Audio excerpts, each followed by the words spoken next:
Hello, and how are you? I believe you're doing fine, you're well, wherever you are. This is your very own engineer, Fred Wafula, the founder of Receive Motivations and Advisory Networks. I'm here to help you bridge the gap between your dreams and your reality. So, welcome. I want us to have a very, very honest conversation.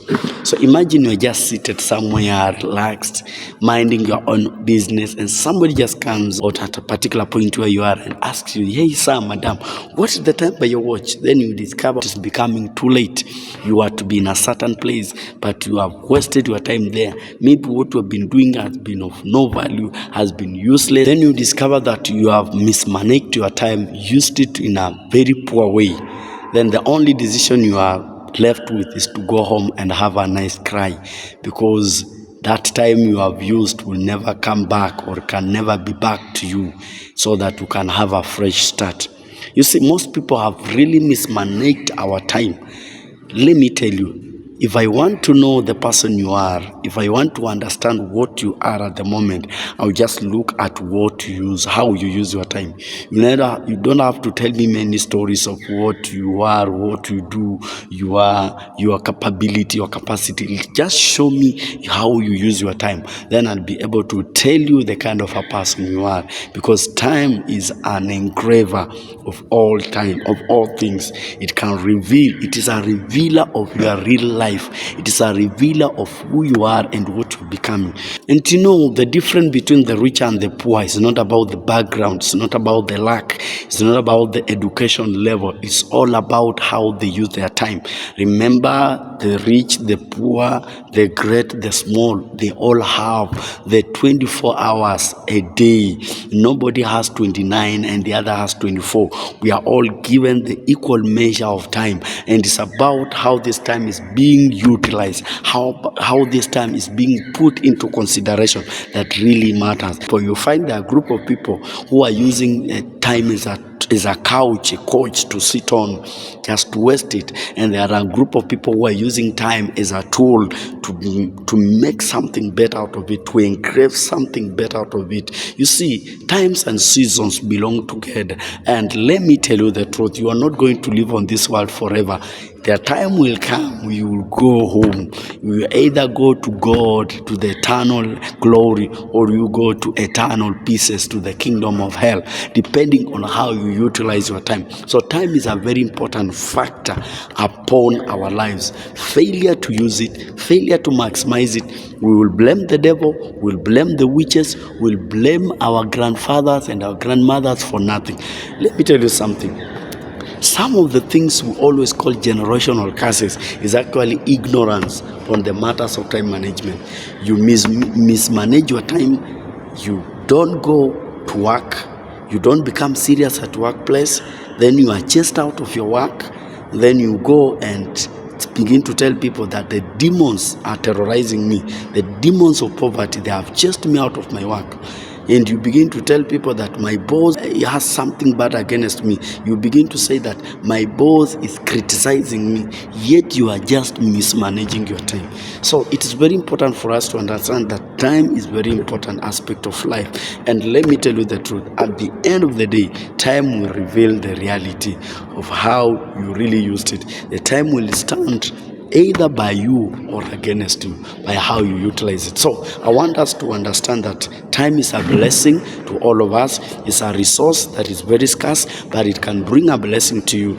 It can cause you become very successful man or a woman in life, depending on how you perceive it, on how you undertake it. Now, I want us to understand some few activities, or some of the activities that will really determine on how we will use our time, because these are activities that really matters on how we manage our time, and until up to the level whereby time brings positive results in our lives. Now, activity number one is something that is urgent and important, and these are mostly the activities that are regarding our workplaces or our the daily course of our life. Where, for example, you wake up in the morning, you know there are very basic things to undertake, and these things that the one that draws the mood or brings the mood of the day.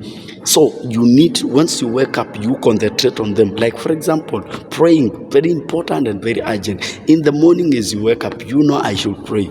You know I should do ABCD. Another thing is planning. That is very important and urgent. Why? Because if you don't plan your day, you will not know how you begin to move. You don't know, you will end up wasting your time. You will end up engaging yourself in activity that you never planned, or you never had a mind to focus on. But the moment you wake up in the morning and say, this is what I'm going to do, I tell you the truth, then you'll be able to manage your time effectively. Another thing is important and not urgent. You find that there are some things that are so important in life. Yes, they add value, but they are not urgent. Something like reading or taking an additional course, as much as they are important, they may not be urgent. So you need to prioritize them. Know that this thing is good, it is important, but I don't need to do it at the moment because maybe it is not urgent. It may not bring a quick result, or it may not add value instantly. It is something that is progressive, or something that will add value as time goes on. So if you discover that this thing is important and not urgent, you give it a second priority. Give it a second priority, because at the end of the day, you cannot tell me that you are at your workplace in the morning working for your boss, and at the same time you are reading a book, you are reading a novel, not attending to the customers, not attending to the clients during that particular time. So once you have discovered that this thing is important but not urgent, you give it a second priority. Another thing is urgent and not important. You find that there are things that are so urgent, like somebody has texted you saying, hi, how was your day? And you are like, you want to quickly go check it and reply. And maybe what is asking you is, have you find the money that I had sent you through M-Pesa, for instance? Yes, it's as important as it, but it's not urgent. It can wait until you tackle your very important tasks ahead. Then you come back and give the feedback or reply. Or maybe somebody has sent a text or an email, and he or she expects you to give a feedback as fast as possible. Let me tell you, if something that is very important and urgent and somebody wants to communicate to you, he will make a call or she will call you, because that something is very pressing, very important, and that person wants to communicate on time. But if he sends an email, that means that something as important as it is, it may not be urgent. Another thing is not urgent and not important. That is the last category of the activities. Not important, not urgent. There are so many activities on that category. For instance, you're just having a nature walk, going to do what we call a window shopping in a mall. Maybe you want one day to buy something that you have been thinking about. Then you go to a mall, just walking around and looking at things. Maybe you see, you're comparing prices, you're comparing the value, the quality.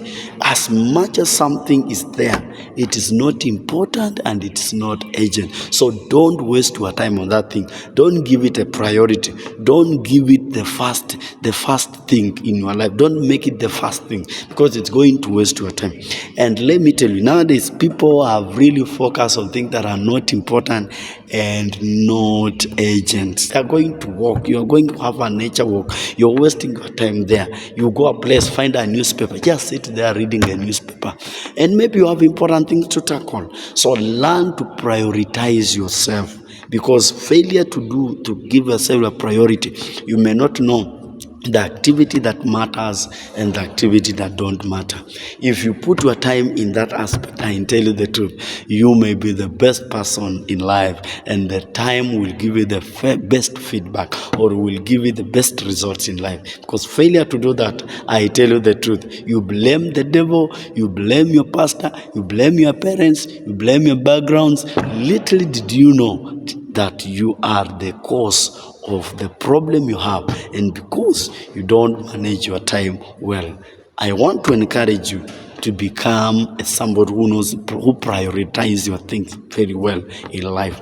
Know what to do in the morning, know what not to do, know what to do in the afternoon, know what not to do, know what to do in the evening, know what not to do, and at the end of the day, you'll reap the fruits of your time management. Thank you so much. God bless you. And I have a fruitful time management week.